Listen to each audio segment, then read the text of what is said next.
This week and next marks two of the holiest days in the Hebrew calendar, Rosh Hashanah and Yom Kippur.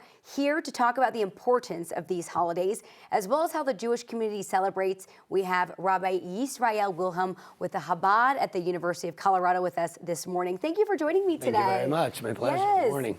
Good morning. First, tell us about these two holidays. So yesterday and the day before was Rosh Hashanah, which is the Jewish New Year, essentially.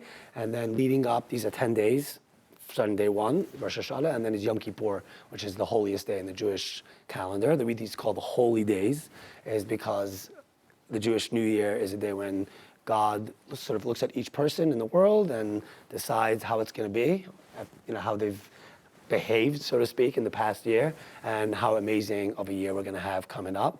And we sort of ended off with Yom Kippur just to fast and take it a little bit seriously and to connect with a moment in the day. The highlight is this, the shofar. I bought one. Tell me about it. So the shofar is a horn that we blow. We make a blessing before. That's like the highlight prayer. Obviously, there's a lot of food. Talk about that. Yes. In addition to the food, in the prayer piece, we blow the shofar. It makes different sounds. And the idea is sort of just to represent the cry of the heart, an Amber Alert for where are we? How have I been doing this past year? How can I grow? Yeah. It's sort of a New Year's resolution. Right. How can I become a little bit better? I love that. Why are they specifically called high holidays? So I think it's sort of an American term just because it's like the highest, it's the peak of the Jewish year. There's many holidays in the Jewish calendar, Passover, Hanukkah, all different celebrations. This is the beginning. This is like where we get the kickoff. This is like the beginning, everybody waits, beginning of the season for the, for the big, games to start. This is it. This is the high. I know in Boulder they joke, the high, for a different kind of high. But it's not that kind of high. It's actually, right. It's actually like high in a real way. Yes. Right? To lift ourselves up, to get a little deeper, to try and become better people. Yeah, like you said, it's kind of like, it's the reset. Maybe like, our New Year, American New Year, resolutions, ways that we can reflect, look internally, things like that. Exactly, and that's exactly what the shofar represents. Okay. The cry, we blow it, makes these sounds, and it's like a crying sound, and it's the cry of the heart, which everybody has. Just like, how can I, wake up in the morning, how can I look at myself, how can I become a little bit better, how can I improve, become a better husband, father, wife, whatever it may be, worker, employer, something. It's just that little cry that we all have naturally.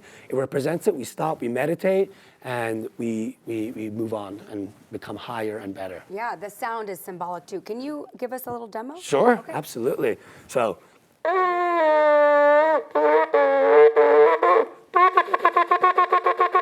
Something like that. Okay. It'll be a and little then bit of longer course than with that. prayers. With prayers, a lot of prayers. Okay, yes. fantastic. Yeah. And Yom Kippur we fast as well, so it's a fast Well, that's day. why you said a lot of food at the end of the day, because you fasted all Correct. day. So that's kind of, your reward. Exactly. Yes. Okay, beautiful. Well, of course, you being a big leader in the Jewish community in Boulder, how are you and others making sure that the Jewish community feels safe following June's attack as they're celebrating these holidays? Great question. So I think, could be I'm wrong, but I'm going to say hopefully, I think we host the largest Rosh Hashanah dinner in Colorado. We have over 450 students join us first night, another 300 the second night. And so security is a big deal. And I have a lot of parents. It never used to be a worry, and now it's suddenly in the last year, but specific since June, has become a concern. So yes, it's a new system. The students have to learn it. You can see over here, just one of our few dinners that we had. Correct.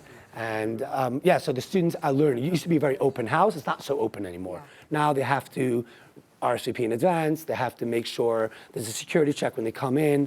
There's a team, and we just gotta live with the times and just deal with the realities on the ground. Absolutely. So yes, things have changed a little bit, but overall, I do want to say Boulder is safe, and the Jewish students at CU do feel safe. Just as a Jewish organization, we have to take the precautions to make sure that, for sure, the parents and the mothers are, feeling like everyone's safe. Okay. And we do take it very seriously. Absolutely. Yeah. What is the best way if people are like, hey, I want to come out, I want to take part, I want to celebrate? How can they do that, Rabbi? So, if you're in Boulder, come over, come say hello. We have a lot of people, even non-Jews, who come over and give Rosh Hashanah packages. And I just think in general, if you have a Jewish friend, it's an interesting time to be a Jew. And just call them up, wish them a Happy New Year. It's a great time. If you haven't done it yet, just send them an email. Yeah. All your workers, show them you're thinking about them. And they'll greatly appreciate it tremendously, especially now. I love that, and you're absolutely. so right. Rabbi Wilhelm, thank you so much for joining us today. Thank you so much for having me here today. Yes. Appreciate it.